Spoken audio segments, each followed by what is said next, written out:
video. It's That's always fun. and then so start the video. We're good. Your screen sharing. Yeah. Okay. Should be audio on if there's anything there. All right, so back up here. Sorry about that. All right, so yeah, so there's gonna be a test. It's gonna be over stuff on the PowerPoint. I'll tell you guys how to study for it later. I'll show you exactly how I take questions from the PowerPoint, so you're not confused. All right. You also get a note card. I'm gonna give you guys a note card that you can use as the cheat sheet for your test. They give us in college, so I don't see why I can't give you guys cheat sheets. What I would suggest is that you don't just write everything on the cheat sheet, because that doesn't really make sense because you're going to be searching for it all the time. Just make sure you write stuff that you know you're not going to remember, like concepts that are very hard or very complex that you just know you're not going to remember. All right. All right. So today we're going to go over the Indo-Europeans and then also the some sea trading. Right. We'll talk about the Proto-Greeks, what we call Proto-Greeks out of Crete, and we'll talk about Anatolia. And then we'll also talk about Assyrians, which are the Indo-Europeans. We'll talk about different groups throughout this. All right. So I will show you guys. Does anybody know where Anatolia is, or have an idea where Anatolia is? No? Nobody ever heard of Anatolia? What about, yes, sir? You've heard of it? You've heard of the word Anatolia? Anybody heard of the Trojans? The Trojan horse, you know, Iliad, Odyssey, that type of stuff? I don't know if you guys have ever read that. You guys probably will read it. I think I read it my junior year, if I remember correctly, junior year in English, but exactly how everything works. So Anatolia, when we look at Anatolia, we'll talk about Greek later on next week. But so when we think of Greece, here's Greece, right? Little pockets, all these islands. Also part of what we consider the Aegean Greeks, which we'll talk about that later, are all part right here. So Anatolia is considered Asia Minor. It's Anatolia, Asia Minor. It's literally, you take this little spot and then you circle it. This is what we consider Asia Minor and Anatolia, this little area right here. But mostly Anatolia is this over here. It's this little peninsula. There's a lot of stuff that happens on this peninsula, a lot of trade, a lot of empires and stuff like that, all right? And then we'll talk about the Caucasus Mountains, which is where we actually get the word Caucasian from. So it's these mountains right here. It's called the Caucasus Mountains. A lot of these, this is actually where we cut off between Europe and Asia in this area. So all this right here is all considered Asia still, besides right here. That's Africa. But most of this is all considered still part of Asia, but we just call it the Middle East. It's still considered the Asia, part of the Asian continent. And when you look at Russia, you think of Russia as European or Asian? Both, yeah, I like that, because part of it is here in Europe, right? Most of the western part of it, this is where their government centers is right over here. But if you look at Russia, Russia is pretty big, right? Goes all the way over here. So it also is part of Asia when you look at it, right? So, but most of this land is all cold, and I wouldn't want to live there. I think it's less than half. I think it's like 30% is what they actually end up using of the country, because most of it's under harsh conditions or in ice. Not a good place to live. Anyways, so that's what we're going to talk about today. So if you guys know anything about the Trojans, you kind of know about Anatolian Greeks, stuff like that. Has anybody ever heard of the Phoenicians by any chance? So we'll talk about the Phoenicians a little bit also. All right. The Indo-Europeans, they started as a nomadic group out of these mountain areas. They weren't all focused in the Caucasus Mountains. They were focused in that region around there. The Anatolian Greeks were nomadic, they were pastoral, and they tamed horses and also rode chariots. We talked about chariots as like a transportation, also in war. They came from the steppes, which is a dry land. Do you guys know what steppes are by any chance? It's like the area right below mountains. So there's like dry steppes of grassland that's right below mountains. That's where they came from. All right. So the language they spoke, so their spoken language would actually be the ancestor to most of our modern languages.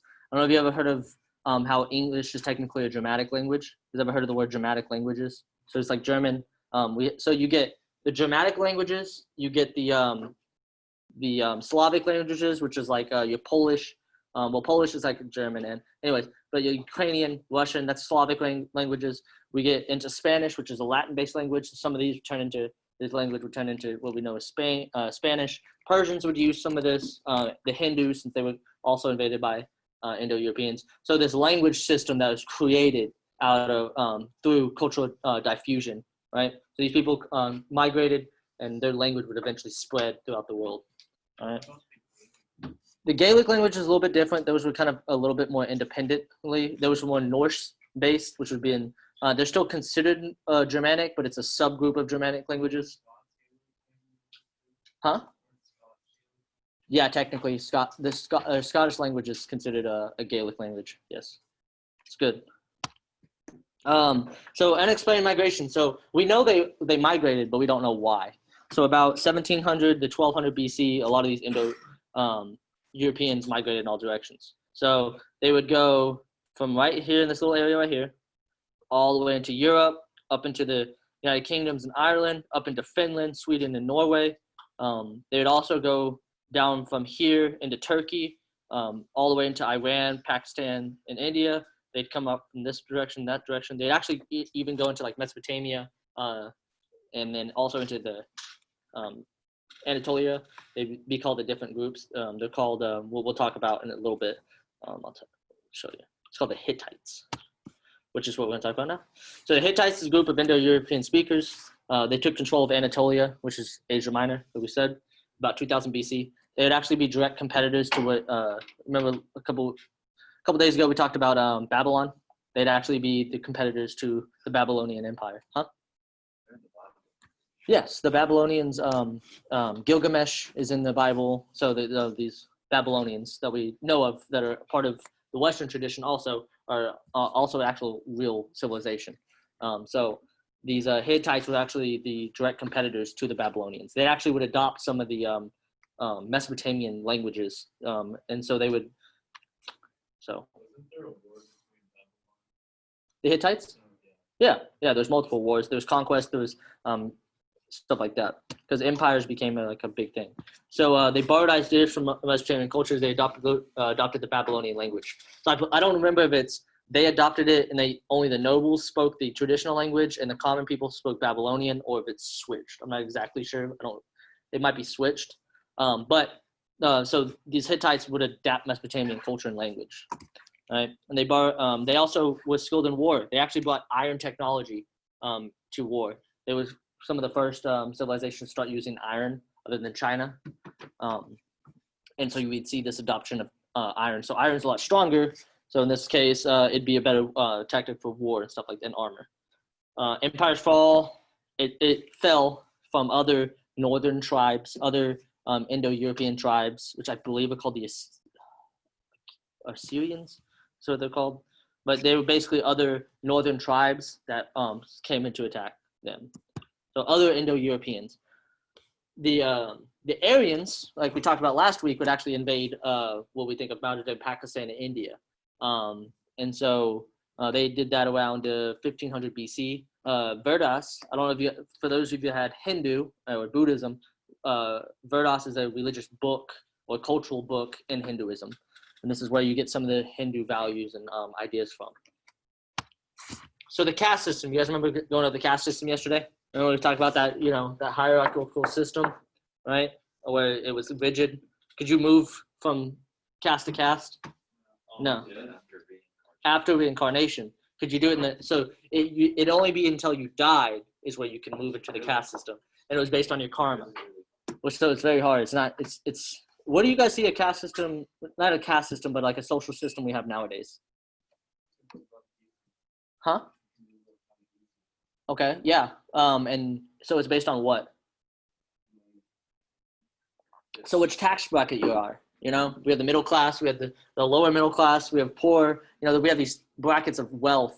And so, but now you can move, right? If you're in the lowest of the low, you can go get a college education, or you could go to trade school and make a bunch of money and move yourself up. And so we have the ability to move up. There was no ability to move up. This was not a fluid society. This was a very rigid, structured society. So you had the Brahmas, which are the priests. You'd have warriors, peasants, traders, and laborers. You'd also have that the untouchables, which you're not supposed to go. They're basically the lowest of the low, the lower than everybody else. All right. And so people were born into the caste system for life. And then there was hundreds of subgroups. So there would be like different type of priests, different type of warriors, different type of traders and peasants, and different type of laborers. All right. So there's a bunch of subgroups because there's different warrior classes. There's different ideas throughout these different castes. So you'd have like subcastes. So like since you guys are a little bit smarter than everybody else. So you have like, here's the warrior class. There'll also be like these little tiny little warrior caste systems, like little subgroups inside these different caste systems. All right. So the Aryan kingdoms rose. So I'm not going to try to say that name, but it's an epic that a lot of that actually tells the story of how the Aryans mixed with the native cultures of India and Pakistan.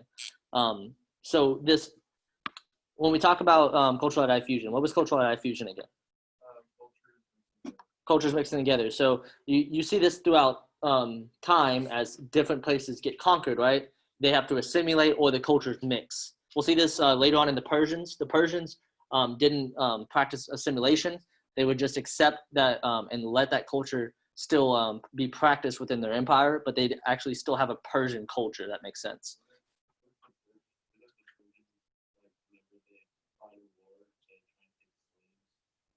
That's most. The Persians were just like every other empire at this time. Slaves, if you captured somebody, you would make them into slaves. It's a very common practice in the ancient world. So they didn't just stay in the Indus and Ganges river valleys. There's a bunch of little smaller river valleys within India, and they spread out, created small kingdoms, which become like vassals to the empire, basically. All right. So this kingdom would spread all over India by 100 BC. So like the start of like Rome and everything like that. Hinduism, we went over this. We're gonna skip that. We get to go into my favorite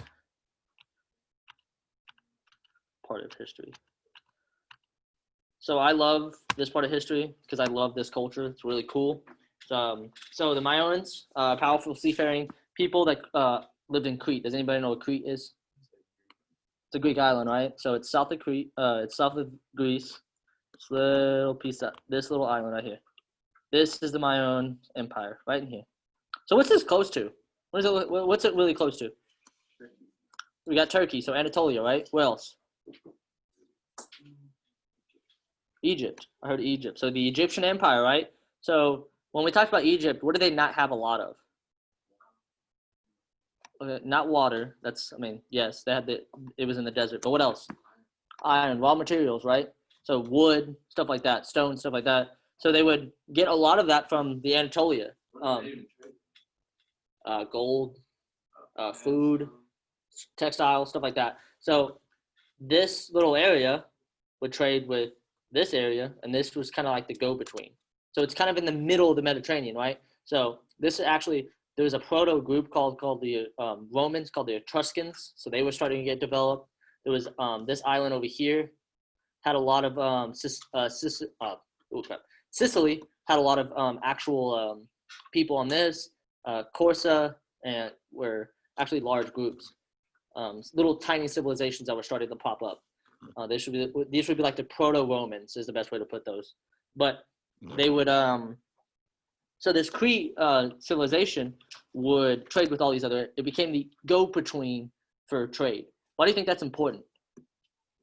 That make them wealthy? That make their culture be spread faster, right? Because if you're trading a lot, that means your culture is going to be influential. You're also going to be very powerful because you have a lot of influence and money. And so that's what's kind of important about this trade.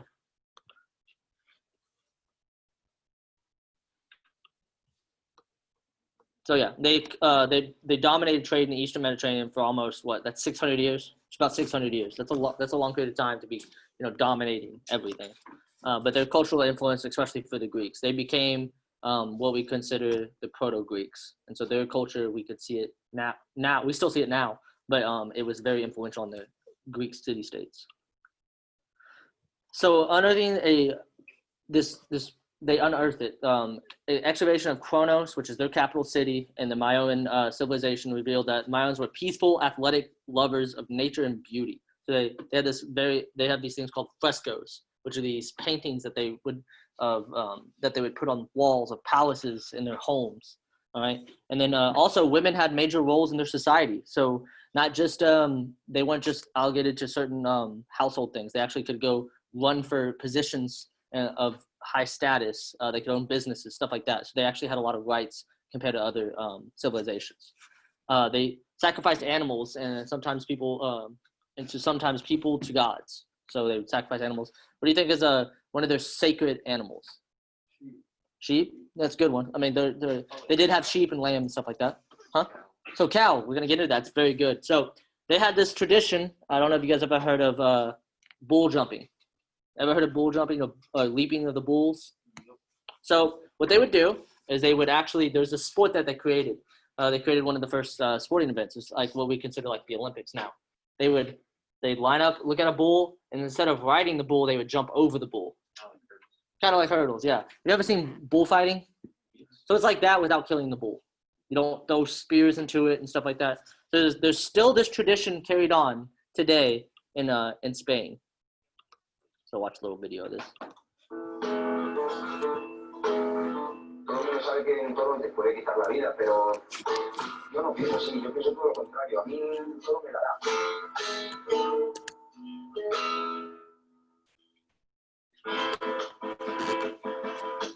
Mi nombre es José Manuel Medina y soy recortador de toros. El recorte es la suerte de ponerte delante de la cara del toro y mirarte de él sin que te coja. Las diferencias que hay entre el mundo del recorte y las corridas de toros, pues a la vista está, ¿no? Nosotros salimos a enfrentarnos a los toros sin ningún tipo de ayuda, ni muleta, ni espada, ni nada. Tampoco se le hace ningún daño al toro. Es una lucha de tú a tú. En el mundo del recorte existen 3 tipos de suertes. Las suertes se puntúan de 0 a 10 y bueno, los jueces decretan que la puntuación, si el corte o el salto o el quiebro es bueno, pues la puntuación será más alta. Who wants to try this? Who would like to try something like this? I think it'd be kind of cool, actually. I think kind of fun. Para mí, no, ni lo veo como enemigo, ni más lo veo como un amigo.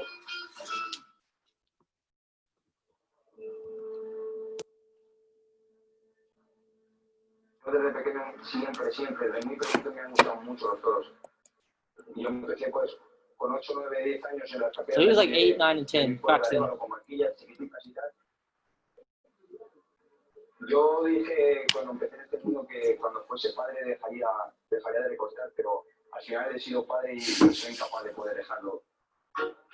Yo la verdad que cuando estoy delante de la cara de los toros, lo único que siento es una alegría inmensa. La felicidad que me produce estar delante de la cara de este bello animal. ¿Cuándo llega el momento de retirarte o de dejar esto? Pues yo creo que nunca. El que nace recortador muere recortador, ¿sabes? Así es.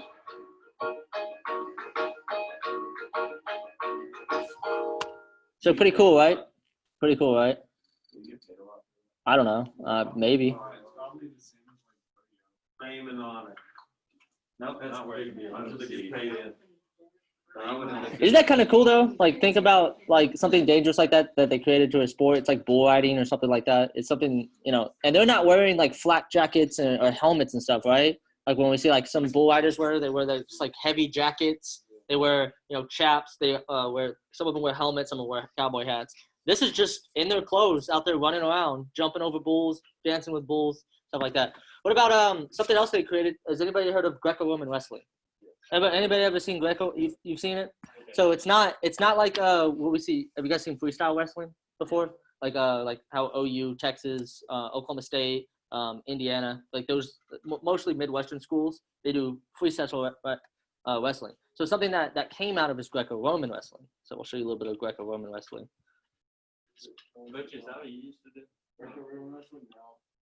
He did freestyle. So I did a little bit of this summer. It's kind of fun. Yep, flipping them, getting them on the ground, get them on their back. Wait, you wrestling? Yeah, a little bit. I was really They're just slamming each other. Look at this. So is there like any technique to this? There's a lot of technique. This is all about technique.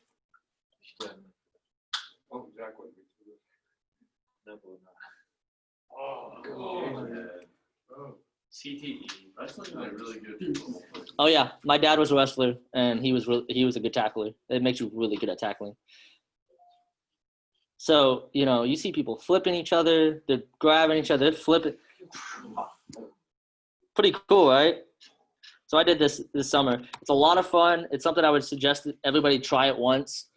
Like there's classes you can go take, and they'll teach you how to like throw people and stuff. It's a lot of fun. This is actually an Olympic sport. This is what you're watching is Olympics. So this is. So the reason why I show you guys this is it's kind of cool, right? So we have these two sports that came about thousands of years ago, right? What other sports do we celebrate that came around thousands of years ago? Track, different track events.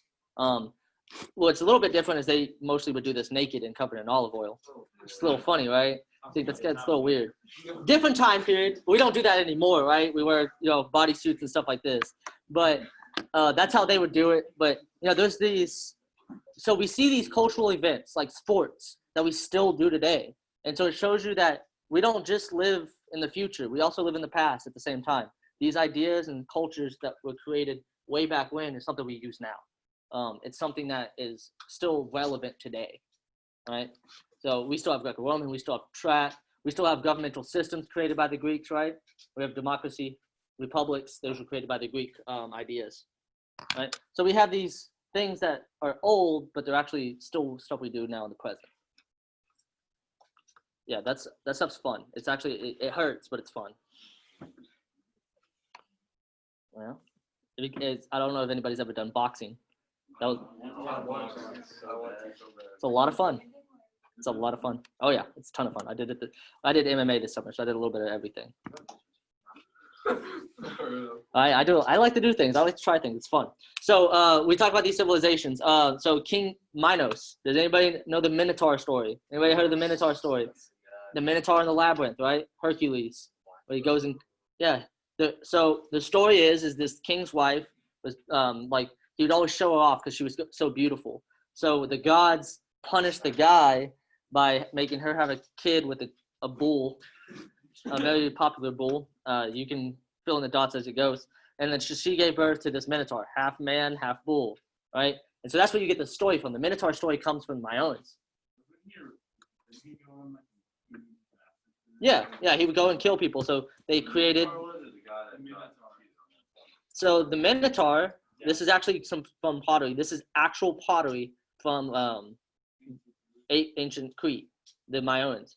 I actually want to get a tattoo of that, but anyways. So you get this labyrinth story. So you have this labyrinth story, right?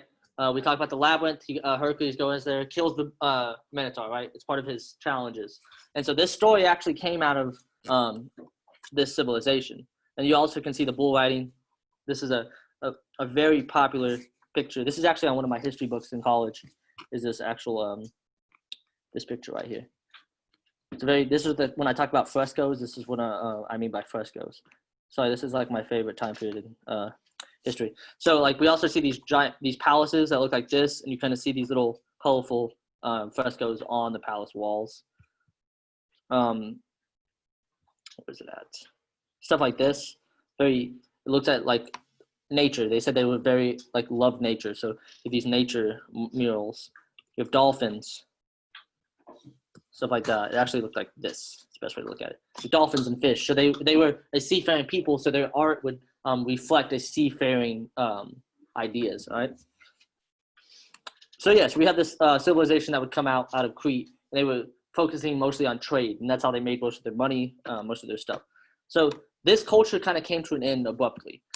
They had an earthquake about 1700 BC, right? So they rebuilt from there. They didn't go up to the same status as they were before, but the earthquake kind of shocked them. Natural disasters really shock ancient times because it's a lot harder to rebuild something back then than it is now, right?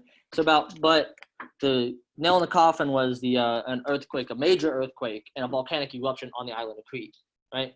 And so, have you ever heard of Pompeii? You know how it all covered this huge town? It's kind of like that, but a lot of them actually got out. They actually left, unlike Pompeii. They were invaded by other Greeks. So why do you think they'd be invaded by other Greeks? To grow an empire. You think it's pretty nice to go take somebody's trade routes that's already been established, and you're basically just kind of taking over the little island. So it's enticing. So we kind of see this. We're gonna see this throughout history. Somebody has something I really want, so I'm gonna go take it over. So you see this kind of like this constant cycle of people taking stuff because they want better, or that person has something better than me, so I'm going to go conquer them. So throughout human history, you're going to see conquest, empire building, collapse. Conquest, empire building, collapse. It's a very common thing throughout history, right? Oh, and the place people that took them over, the Mycenaeans, they would go and they would actually keep alive the culture. That's why we know so much about it, is they actually kept some of this culture alive. But they would also, the Mayans and they'd create these elaborate palaces systems. They'd be like the city center. Kind of like when we talk about temples in Mesopotamia would be the city center, but these massive palaces would be their city centers. So they do religious rituals. They'd have bathhouses. They'd have food. This would be the place that they stored stuff, government buildings, stuff like that. So the Phoenicians, I don't know if anybody's ever heard of the Phoenicians. Anybody ever heard of the Phoenicians by any chance? Sounds familiar? There is, yeah. They talk about the Phoenician in the Bible a little bit. There's also the Phoenicians would actually create the different colonies across the Mediterranean. Has anybody heard of the Carthage by any chance? When you learn about Rome, you guys ever, if any of you guys love anything about Rome, Hannibal, right? So good, you know, have a little bit of background on that. So Carthage was actually a Phoenician colony that would create into its own empire, right? So the Phoenicians were also a powerful trade. They were right in the middle. They're what we think of where modern day Israel is where the Phoenicians were. They were shipbuilders, seafarers, and they sailed around Africa. What's kind of cool about that? They sailed all the way around Africa. That's a huge continent, right? Who do we usually think of when we think of people sailing around the world? Okay, Christopher Columbus, yeah. So the Spanish, huh? No, back then, like in when we talk about okay, so the Romans, they weren't really seafaring. So the people we really think of when we look back at it, when we look back at the different, we think of the age of colonization, right? Who do we think? Portuguese and Spanish for the first part. So the Portuguese sailed around the Horn of Africa into Asia. No, they weren't the first people to do that. Usually people think it's them. No, it was actually the Phoenicians. And back in ancient times, they had smaller boats. They didn't have the same technology. So it's kind of cool that they had the ability to do this thousands of years before the Europeans did. All right. Commercial outposts. So just like the Europeans did, they created colonies that they would use to extract resources and also as trading posts throughout the world. So that's pretty cool. If you think about it, they're doing stuff that we would think of would take thousands of years to do, like where the English, the British, the French, no, they were doing it thousands of years before that. Does anybody know how easy it is to get purple dye?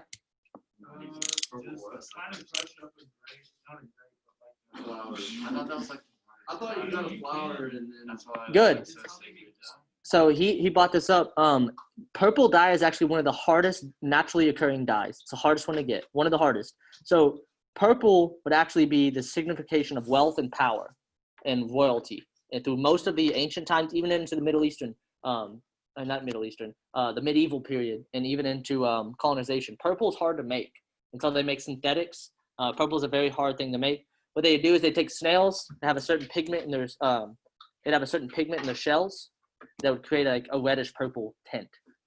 Yeah, anybody know how we get red dye? Naturally occurring red dye? There's two ways you get it. Blood. No. It's a good guess though, because blood, you can wash blood out, right? It comes out eventually. So the way they would do it, there's two ways you do it. Iron oxide, which is rust, basically. They take it off of rocks. They crush into a powder, make it into like put it into water, and that's what you use to dye. And also, they crush up beetles, because there's a certain beetle that has a red hue in its shell, and they'd use that, make a powder out of it, put it in water, and dye things. There are a few ways, but purple is a very hard one to make. You either have to mix colors, which makes it even more expensive, or you have to get this specific snail that has a purple hue in it, right? So it became the color of royalty.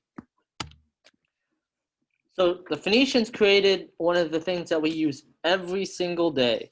Every time you type something, every time you look at something, look something up, our alphabet was actually created by the Phoenicians.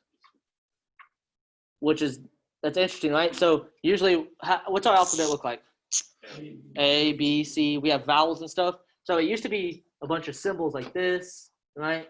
That's it. So what they did is they took all this and turned it into this. A, B, C. Added vowels. So they actually created our modern alphabetical system that we use today. This would turn into Latin. This would turn into German. This would turn into Slavic, Celtic. This language is very important for the world after this point. You might want to write that down. It's going to be on the test. So stuff like this is important because without it, we wouldn't have our language today, right? So that's important. You guys know that is the English language, did it come out of by itself? It was just something that happened, or is it a conglomeration of a bunch of languages?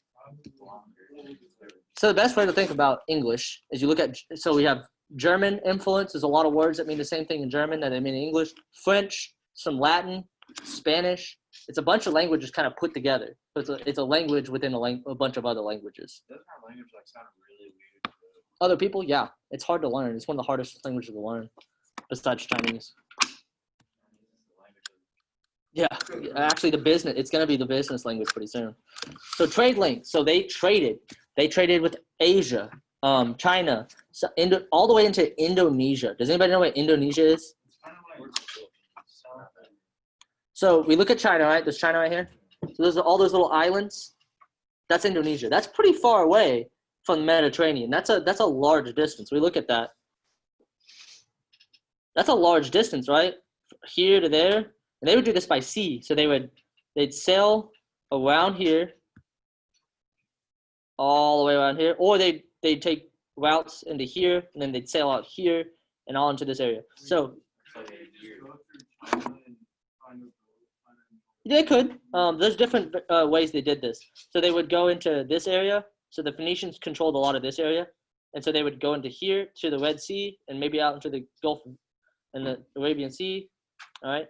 And so this whole trade route developed all the way over here. That's a long distance, right? So they'd go through here into Thailand, Vietnam, China, through India. So you'd have two routes. There's a Silk Road that went up here into Europe, and there's a Silk Road that went down here through the Middle East. So there's all these trade routes that were connected by the Phoenicians.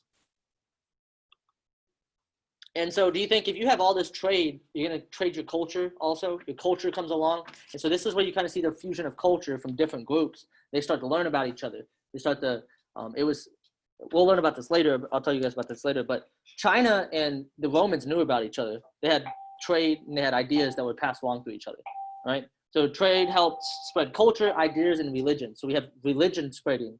Buddhism actually traveled out of India through trade into most of Asia, right? So we don't need to know that. All right. So you guys are done. We're not going to go over some of this because you basically already went over this. But what we are going to go over is how to study for this test, all right? No, you guys do not have a quiz over this. We have enough grades to go over. All right, so the way I would study for this, I'm going to pass these out. One second. I'm going to give you this note card. This is the only note card I'm giving you. I will know if your note card's bigger than it's supposed to be. Trust me, I know what a 3x5 note card looks like. Been using them my whole life. So you use these note cards, it's the only one I'm giving you. It's 3x5. So if you lose it, get another 3x5. I'll know. So, there you go.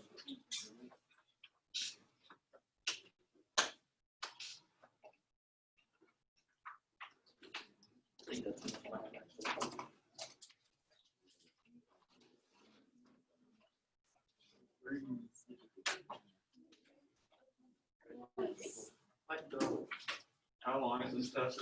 It's like 30 to 35 questions. You don't have the whole document to take it. That's a little bit more than a minute per question. So, English is like 2 days. Yeah. 2 days.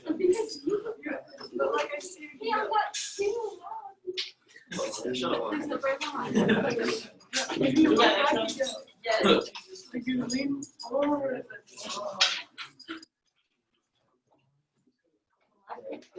Alright, so when I want you out, so usually I'd only let you guys write on the front part of this, but I'll let you guys write, everybody can write on the back and front of it.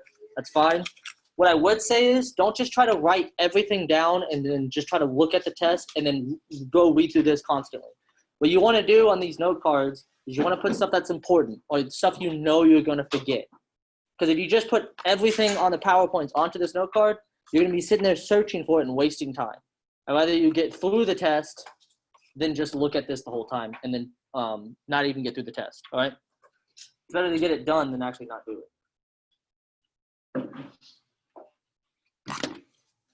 All right, so the way I'm making this test, I'm not going to give you guys from a test bank because I don't think that's fair, because I want you guys to be tested over the things that I've taught you. So when I'm going through this test, I'm not going to say this is what's all on the test, but see this stuff that's highlighted? It's kind of a different color, right? That might be stuff you want to look at. So if I go back into the other stuff, the stuff that's kind of highlighted like that, that's pretty important. This stuff might be kind of important for the test, right?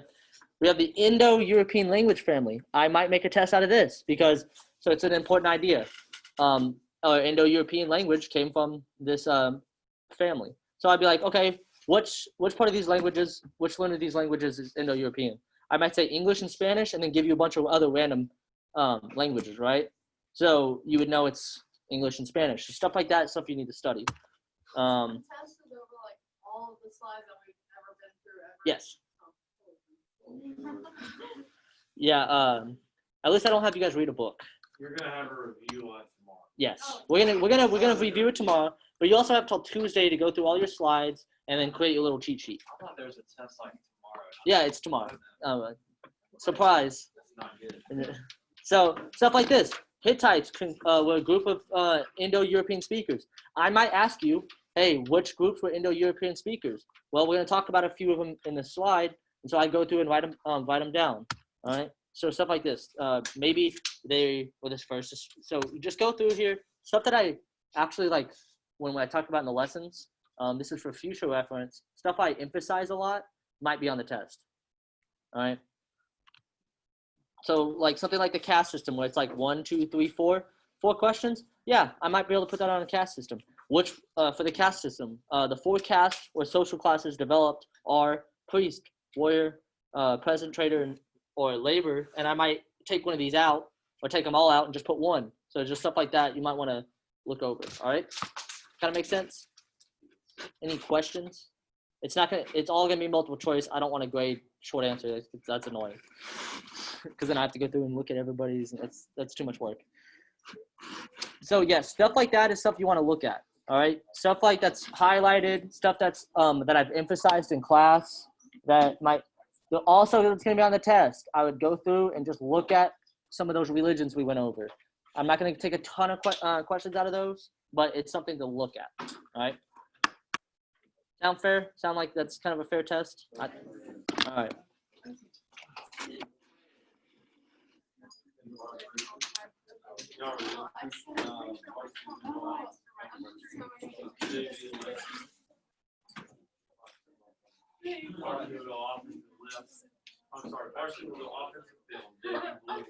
Also, don't worry. I'm not going to ask you guys quick trick questions. I don't do that.